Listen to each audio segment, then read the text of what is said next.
The rod that I use for this application is this one, Century Tip Tornado Ultralight ST.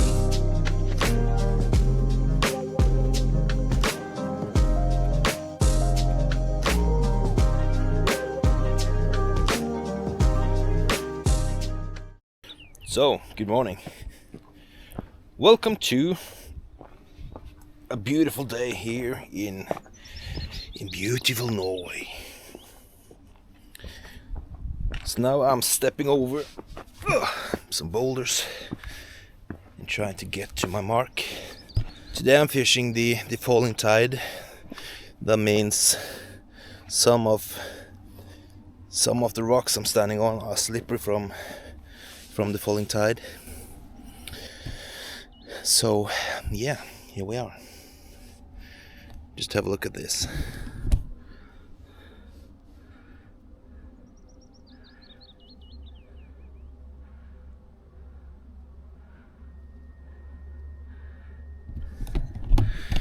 So it's quite nice.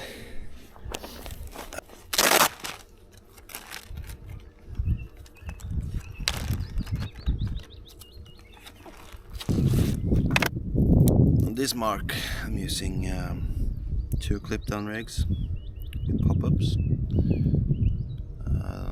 The water is starting to get a bit hot, so we got a lot of weeds on the bottom,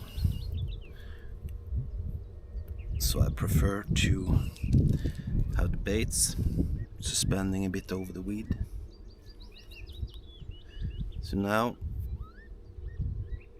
I have a Mutsu size 1 and 2 small pop-ups, and now I'm going to make a short dongle for it.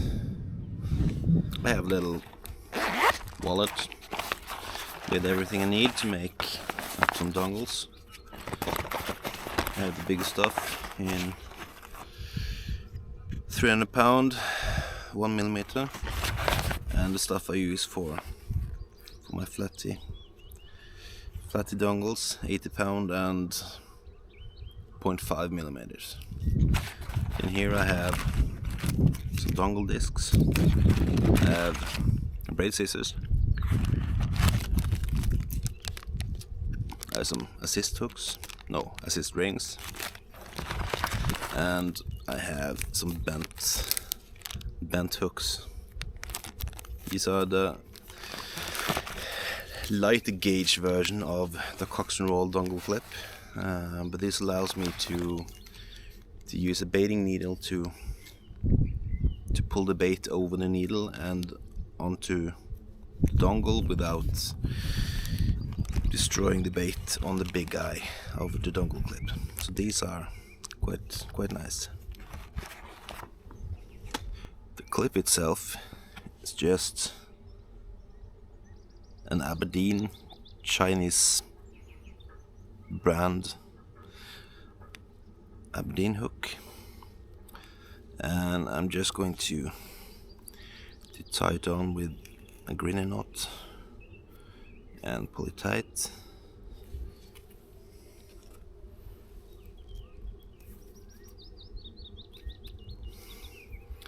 And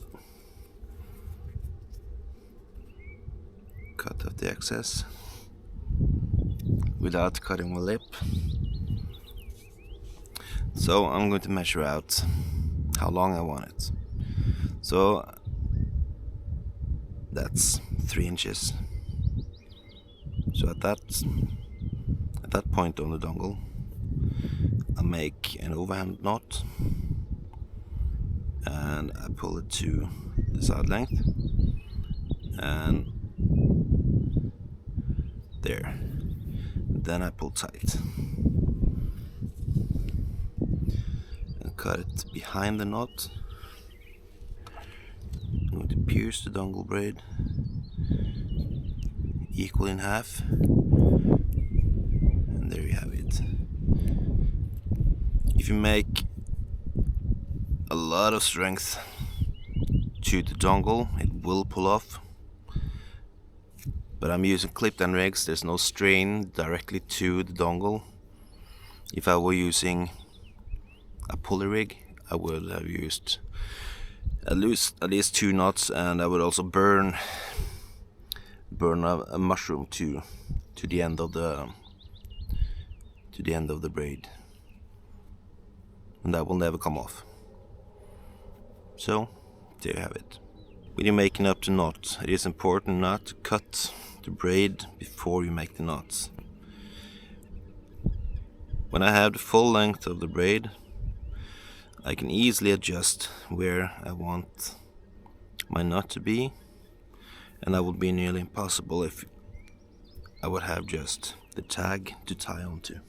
And now I'm about to adjust my rig, and I just found out that my dongle is a bit too long. So the easiest way to fix that is to make knots on your dongle, and I prefer to have them as close as the hook as possible because I want to slide the bait on the dongle. So that's just one, and two. This is fiddly work, and as always with clip down rigs, the most important thing is the stop knot above the hook. On dongles, this is not so important because the hook will act as a bait stopper and preventing the bait from shooting up the hook length. But in this rig, I use them to trap the beads, not to have them, place them up here where they have no purpose. This is a clip-down rig, the business part behind the lead.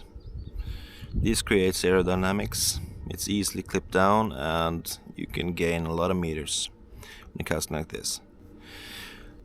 So the entire thing is quite streamlined.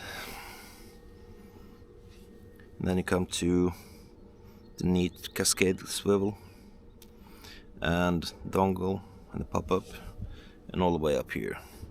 Behind the hook I have those 2 granny knots I made, and even though this rig is entirely adjustable due to the stop knots, it was a bit too long and I have almost nothing up here to adjust on.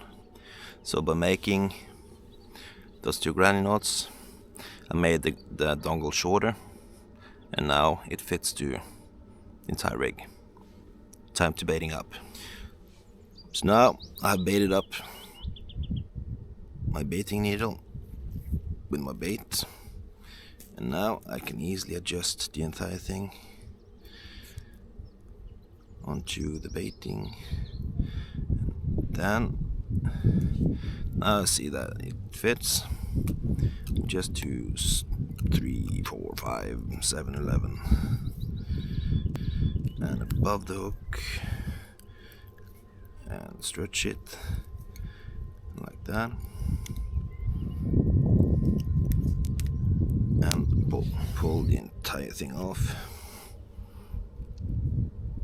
and there you have it. So the last thing to do is to find my secret weapon.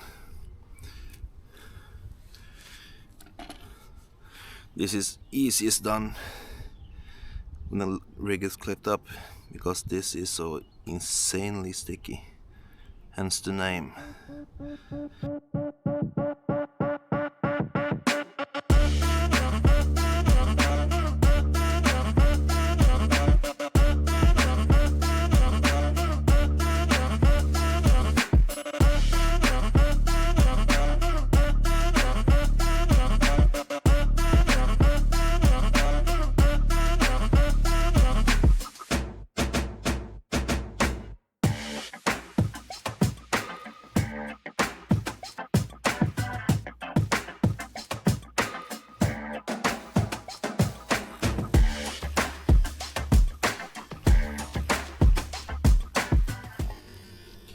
On my second rod, I'm going to use just a simple pulley rig.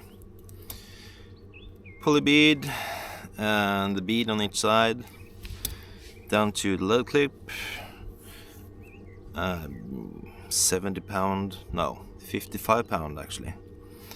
Mono and 25 pound amnesia. Some place beads,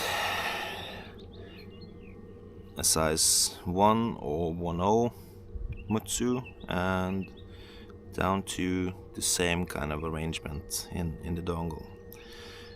The only difference is this one is easily attached on and off, simply by using a loop to loop connection. Pull into the loop, twist, and pull it through.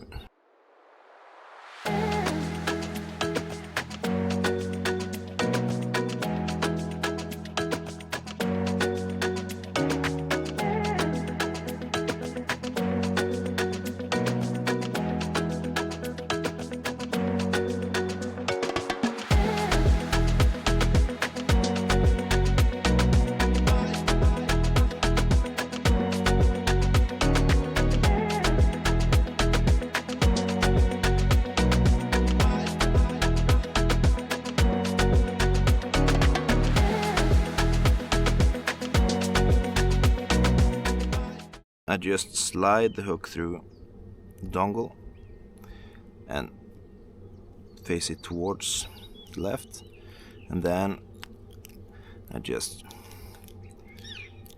keep it winding over and pull off. What will happen when I just straighten it out is that it will actually find an anchor point straight at the end, and it's quite nice, and it will never pull off.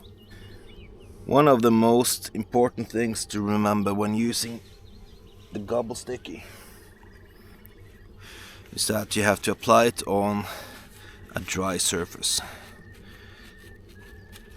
So I have just a piece of paper and just try to remove the excess water on the bait.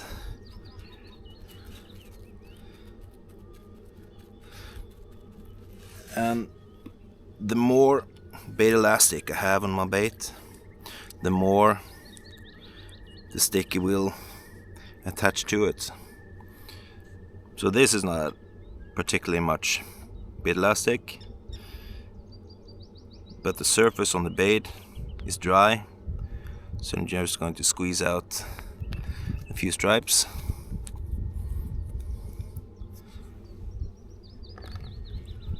And if you get to this part, when you get the things on your finger, wipe it off as soon as you can, because this will stick. You should almost think that's why they call it sticky.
Well, a good dinner plate also contains vegetables.